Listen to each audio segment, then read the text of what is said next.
Good morning students. 10th class NCERT book solution चल रहा है अपना, और उसके अंदर अपना चैप्टर चल रहा है थर्ड चैप्टर का नाम है pair of linear equation in two variables. Third chapter की बच्चों 4 एक्सरसाइज कंप्लीट हो चुकी है। 5th एक्सरसाइज का पहले क्वेश्चन के 2 पार्ट हो चुके हैं। तो आज हम इस वीडियो के अंदर करेंगे फर्स्ट क्वेश्चन का 3rd पार्ट और फिर करेंगे इसका 4th पार्ट। तो पहले तो 3rd पार्ट की मैंने दोनों इक्वेशन लिख रखी है। हमको क्या करना है, यहाँ से x और y की वैल्यू निकालनी है, और इस एक्सरसाइज के अंदर मेथड कौन सा इस्तेमाल करना है बच्चों, इस एक्सरसाइज के अंदर जो अपने को मेथड इस्तेमाल करना है ना सॉल्यूशन निकालने का, उसका नाम है बच्चों क्रॉस मल्टीप्लिकेशन मेथड। क्या नाम है उसका? Cross multiplication method. हमको इस मेथड का इस्तेमाल करके यहाँ से x और y की वैल्यू निकालनी है, और यहाँ से भी x और y की वैल्यू निकालनी है, मतलब वेरिएबल की वैल्यू निकालनी है। बच्चों सबसे पहले क्या काम करते हैं, ये जो अपने कांस्टेंट है इनको उठा के इस तरफ लेके आओ। तो 3x minus 5y minus 20 is equal to 0 उठा के ले आए। देखो ये प्लस का 20 इस तरफ आके माइनस का हो जाएगा। फिर 6x minus 10y minus 40 is equal to 0। हमने क्या कर ली, 2 इक्वेशन बना ली, इक्वेशन नंबर 1 इक्वेशन नंबर 2। ठीक है, हमने क्या किया है, जो इक्वल टू के साइन की दूसरी तरफ था ना कांस्टेंट, उसको उठा के वेरिएबल्स की तरफ ले आए। अब क्या करना है बच्चों हमको, हम देखो वैसे तो इसने इस फर्स्ट क्वेश्चन की जो स्टेटमेंट है ना उसके अंदर दे भी रखा है भी, अगर आपका इंटरसेक्टिंग केस बनता है, ठीक है, अगर अपना यूनिक सॉल्यूशन बनता है या इंटरसेक्टिंग वाला केस बनता है तो ये अपने को सिंप्लीफाई करना है, अदरवाइज करना ही नहीं, क्योंकि होता ही नहीं है। बच्चों क्या करते हैं, जैसे अपने को ये 2 इक्वेशन दे रखी है, हम क्या करेंगे, क्रॉस मल्टीप्लिकेशन वाला मेथड लगाएंगे, और वो मेथड काफी बड़ा है, और मेथड लगाने के बाद पता चले भी इसका रिजल्ट ही नहीं आएगा। ठीक है, नॉर्मल सी बात है भी, हमने मेथड लगा लिया और अपने को पता चला भी यहाँ से कोई रिजल्ट ही नहीं मिला, ये तो मतलब इसके यहाँ तो इनफाइनाइट सोल्यूशन है या नो सोल्यूशन है। तो बच्चों इतना टाइम कंज्यूम करके फिर अपने को वो पता चले, इससे पहले ही हम क्या कर लेते हैं, इस चीज का पता कर लेते हैं भी ये 1 सोल्यूशन वाला सिस्टम है, नो सोल्यूशन वाला है या इनफाइनाइट सोल्यूशन वाला है। ठीक है, तो पहला काम तो यही करते हैं, इस मेथड को लगाने से पहले भी हम फाइंड आउट करेंगे भी ये इसका सोल्यूशन 1 होगा, इसके मैनी होंगे या इनफाइनाइट होंगे। और इसके लिए मैंने आपको बता चुका हूँ जो आपके होते हैं ना A1 A2 B1 B2 C1 C2, इन सारों के रेशियो बता चुका हूँ मैं भी। यूनिक सॉल्यूशन के केस में क्या होगा, 1 सॉल्यूशन के केस में क्या होगा, इनफाइनाइट के केस में या नो सॉल्यूशन के केस में क्या होगा। यहाँ पर बच्चों हम पहले रेशियो निकाल लेते हैं इसका। देखो यहाँ पर A1 A2 क्या हो जाएगा, 3/6, B1 B2 क्या हो जाएगा, -5/-10, और C1 C2 क्या हो जाएगा, -20/-40। इसको सिंप्लीफाई किया 1/2, इसको किया माइनस से माइनस कैंसिल, ये भी 1/2, माइनस से माइनस कैंसिल, ये भी 1/2। अब तीनों रेशियो सेम है, तीनों रेशियो सेम। देखो ये किस केस में होता है, A1 A2 is equal to B1 B2 is equal to C1 C2। ये किस केस में होता है, अगर आपको ध्यान हो तो पिछली वीडियो में बता चुका हूँ, एक्सरसाइज जो 2nd थी इस चैप्टर की, उसमें कंप्लीट जानकारी दी है मैंने इसकी। मुझे ये होता है आपका जब तीनों के तीनों रेशियो सेम होना तो वो लाइनें होती हैं कोइंसिडेंट लाइंस। और कोइंसिडेंट का मतलब क्या होता है, एक लाइन के ऊपर दूसरी लाइन, और एक लाइन पे अगर दूसरी लाइन है तो इसके सॉल्यूशन कितने होंगे, इनफाइनाइट। और अगर सॉल्यूशन बच्चों इनफाइनाइट है तो यहाँ पर x और y की एक एक वैल्यू तो निकाल ही नहीं सकते। अगर एक एक वैल्यू नहीं निकाल सकते तो हम क्या करेंगे, सिर्फ यहाँ पर इतना लिख के भी इसके रेशियो तीनों की तीनों सेम है, इसके केस क्या बनेंगे, इनफाइनाइट बनेंगे। इस वजह से हमको इस मेथड को इस्तेमाल करने की जरूरत ही नहीं है। ठीक है, अब बच्चों अपने को थोड़ा सा एफर्ट लगा है, सिर्फ रेशियो से फाइंड आउट कर लिया भी इसका इनफाइनाइट सॉल्यूशन है, अपने को मेथड करने का इस्तेमाल करने की जरूरत ही नहीं पड़ी।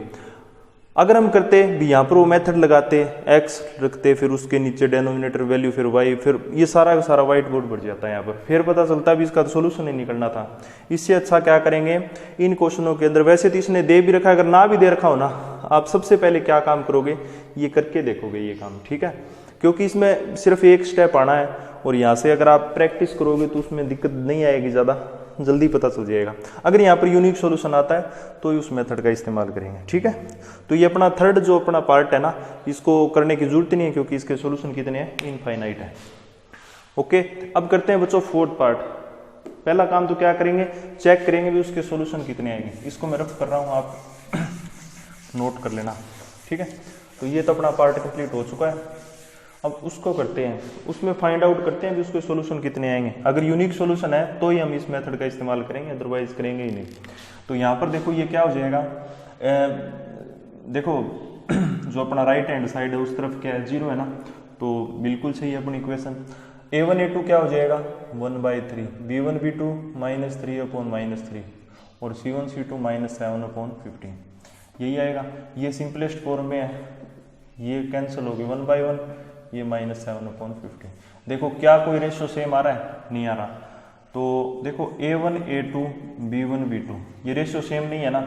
अगर ये रेशियो सेम ना हो, पहले दोनों रेशियो ही अगर सेम ना हो, तो वो लाइनें कौन सी होती हैं, इंटरसेक्टिंग। और अगर इंटरसेक्टिंग लाइन है तो उनका सॉल्यूशन क्या होगा, यूनिक सॉल्यूशन होगा या वन सॉल्यूशन होगा, यही होगा ना। अगर यूनिक सॉल्यूशन या वन सॉल्यूशन है तो बच्चों हम क्या करेंगे, इस मेथड का इस्तेमाल करेंगे, ठीक है। तो बच्चों इसको है ना अपने को सिंप्लीफाई करना पड़ेगा, क्योंकि इसकी एक्स और वाई की वैल्यू निकलेगी और एक ही निकलेगी, ठीक है। तो अब करते हैं क्रॉस मल्टीप्लिकेशन मेथड का इस्तेमाल। एक क्वेश्चन मैं पहले करा चुका हूँ, इसका सेकंड पार्ट था फर्स्ट का, अब फोर्थ पार्ट में भी इसका इस्तेमाल होगा। तो देख लेना एक बार, फिर से आराम से समझाऊंगा मैं आपको, समझ में आ जाएगा, ठीक है। देखो बच्चों क्या करेंगे हम, एक बार फिर से लिख लेता हूं मैं यहाँ पर उसको। ये बात तो आपको समझ में आ गई, इसको मैं रफ कर रहा हूं। बच्चों a1 a2 b1 b2 c1 c2 क्या होता है, ये तो पता चल गया होगा आपको। a1 a2 तो क्या होता है, x के कोफिशिएंट दोनों के अंदर b1 b2 y के कोफिशिएंट और c1 c2 जो कांस्टेंट होते हैं उनको कहते हैं। अब बच्चों तीनों को है ना एक बार फिर से लिख लेते हैं, a1 a2 b1 b2 c1 c2 1/3 -3/-3 और -7/15। ये तो क्या है अपना a1 a2, ये b1 b2 और ये c1 c2, ठीक है। अब देखो क्या करेंगे, देखो कैसे करते हैं इसको इसका इस्तेमाल करके क्रॉस मल्टीप्लिकेशन में। सबसे पहले तो आप बच्चों लिखोगे x, लिख दिया, इक्वल टू का साइन y, इक्वल टू का साइन 1, ठीक है। अब इसके डेनोमिनेटर में वैल्यू कौन सी लिखोगे, ध्यान से समझना एक बार फिर से, 2-3 बार आप देखोगे वीडियो को, इससे पहले क्वेश्चन को देखोगे, सेकंड पार्ट को, इसको देखोगे, समझ में आ जाएगा। फिर खुद प्रैक्टिस करोगे ना एक आधी बार, तो बच्चों इतना मुश्किल भी नहीं है जितना बच्चे समझते हैं इसको। देखो x के नीचे वैल्यू कौन सी आएगी, x के नीचे वो जो x के जो कोफिशिएंट है ना उनको नहीं लेना, बाकी सारों को लेना है। देखो x के कोफिशिएंट कौन से हैं, 1 और 3 है ना, मतलब अपने को ये वाली वैल्यू नहीं लेनी, ठीक है। अपने को ये वाली वैल्यू a1 a2 नहीं लेनी, x के नीचे अपने को वैल्यू लेनी है ये वाली और ये वाली, ये दोनों वैल्यू लेनी है। अब ये दोनों वैल्यू लेनी है अपने को, अपना मैंने क्या नियम बताया था, जो फर्स्ट अपनी जो टर्म है, जैसे ये है ना इसके नज़दीक वाली, इसके न्यूमरेटर को उसके डेनोमिनेटर से, सेकंड के, फिर माइनस करना है इसके डेनोमिनेटर को उसके न्यूमरेटर से। मतलब बच्चों अपनी को क्या करना है, पहले तो इन दोनों की मल्टीप्लाई करनी है, ठीक है। मतलब ऊपर से नीचे न्यूमरेटर से डेनोमिनेटर की मल्टीप्लाई करो, मतलब -3 × 15, फिर माइनस का साइन, ये ध्यान रखना, फिर माइनस का साइन, ये ब्रैकेट लगा दिया मैंने। अब फिर इन दोनों की मल्टीप्लाई कर दी, अब फिर ऊपर से नीचे आओ, ठीक है। तो अब मल्टीप्लाई होगी -3 × -7, समझ में आई बात। अपना काम हो गया x के नीचे वाला। अब इसको एक बार फिर से आप है ना रफ करो, यहाँ से, यहाँ पर क्या इक्वल टू का साइन है ना।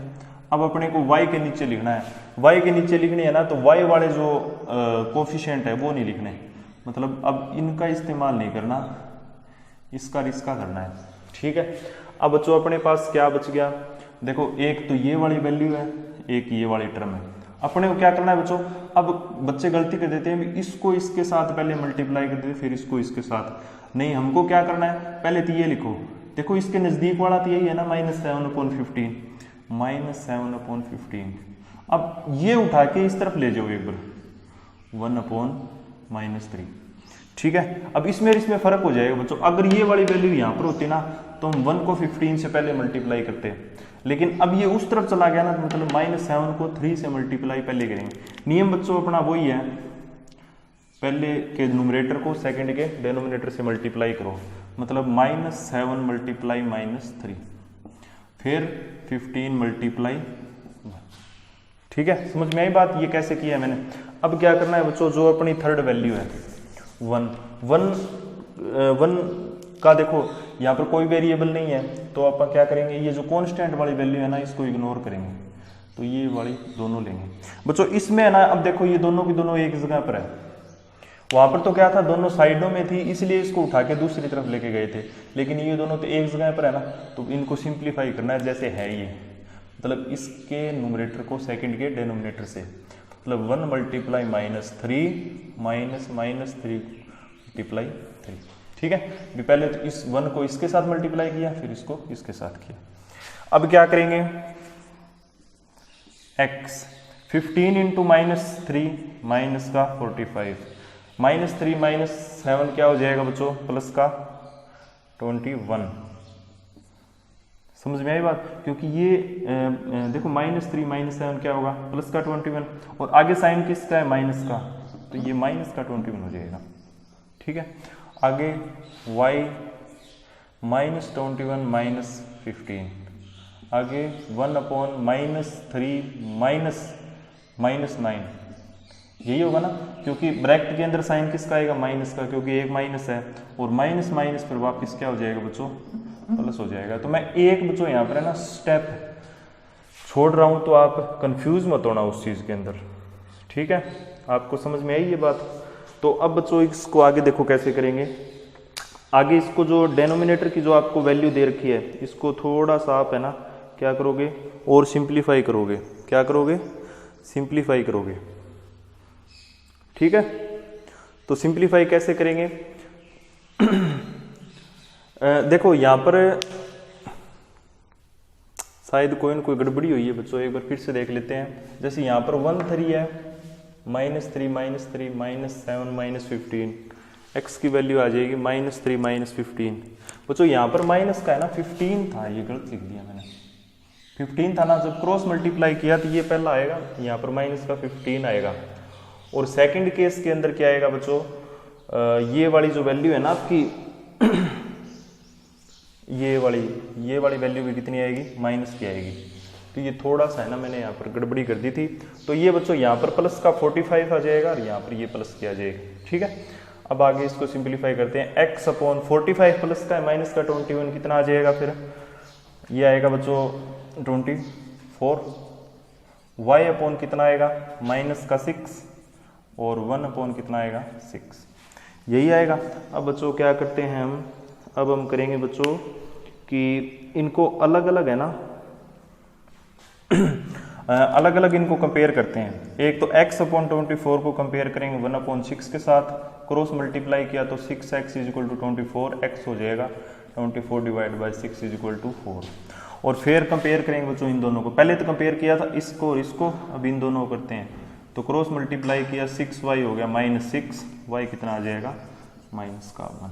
तो बच्चों ये अपनी क्या आ जाएगी, यहाँ पर x और y की वैल्यूज आ जाएगी। उम्मीद करता हूँ आपको ये सारा का सारा सिस्टम समझ में आ गया होगा। अगर समझ में आ गया है तो ये अपना क्वेश्चन नंबर 1 कंप्लीट है। सेकंड क्वेश्चन करेंगे बच्चों नेक्स्ट वीडियो में, तब तक के लिए थैंक यू।